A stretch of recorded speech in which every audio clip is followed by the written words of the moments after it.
Cup கடலை மாவு போட்டிருக்காங்க. அது வந்து நம்மளுக்கு வந்து 250 கிராம் ஆகுது. இதில் வந்து ஒரு 1/4 ஸ்பூன் விட கொஞ்சம் ஜாஸ்தியாக உப்பு போட்டுக்கிறேன். மஞ்சத்தூள் 1/2 ஸ்பூன் போட்டுக்கிறேன். 1/2 ஸ்பூன் விட கம்மியாக பேக்கிங் பவுடர் போட்டுக்கிறேன். மிக்ஸ் பண்ணிக்கலாங்க. இதில் வந்து உருண்டை இல்லாமல் நல்லா நம்ம மிக்ஸ் பண்ணிக்கலாம். நல்லா கலந்துட்ட பிறகு நான் 1/2 ஸ்பூன் லெமன் ஊற்றிக்கிறேங்க. ரொம்ப தண்ணியாகவும் இருக்கக்கூடாது, ரொம்ப கட்டியாகவும் இருக்கக்கூடாது.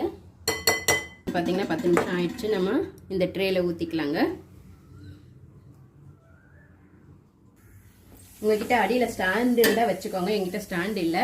நான் இட்லி தட்டை அப்படியே திருப்பி வச்சுக்கிறேன். நான் வந்து ஒரு 15 நிமிஷம் வேக வச்சுக்கலாம். பாருங்க, நம்ம இந்த மாதிரி குத்தி பார்த்தா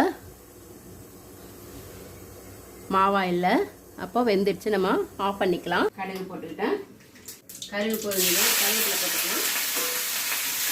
எல்லாம் போட்டுக்கிறேன். பச்சை மிளகாய் நல்லா வதங்கினதும் 2 ஸ்பூன் சர்க்கரை போட்டுக்கிறாங்க. நான் ஒரு 3 பச்சை மிளகாய் கீரி வச்சு அப்படியே போட்டேன். நான் லெமனில் உப்பு சேர்ந்துருக்கிறதால கொஞ்சமாக போட்டுக்கிறாங்க. இது நல்லா இதுவானதும் அப்படியே ஸ்டவ் ஆஃப் பண்ணிடலாம்.